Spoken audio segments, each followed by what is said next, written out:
வணக்கம் சொந்தங்களே, எல்லாம் எப்படி இருக்கீங்க? நான் உங்கள் அனு. இன்னைக்கு என்ன பார்க்க போறோம்? நேரம்.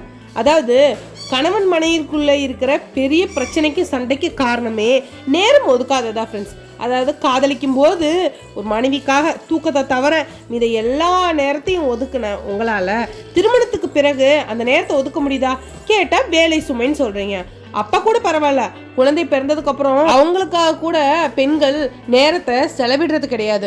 குழந்தைங்களை பார்த்துக்கிறது, வீட்டை பார்த்துக்கிறது, உங்களை பார்த்துக்கிறது அப்படின்னே போயிடுது. ஏன்னா குழந்தை பிறந்ததுக்கு அப்புறம் எந்த ஒரு பெண்ணும் வேலைக்கு போறதில்ல. ஸோ அவங்களுக்கு டைம் ஸ்பெண்ட் பண்ணுறதுக்கு ஒரு வாய்ப்பே கிடைக்காம போயிடுது ஃப்ரெண்ட்ஸ். அவங்களே அவங்க கவனிச்சுக்கிறது கூட கிடையாது. இந்த நேரத்தில் கணவனான நீங்கள் உங்களோட வேலையை சுமையை காரணம் காட்டாமல் கொஞ்சம் மனைவியோட டேக்கர் பண்ணிக்கோங்களேன்.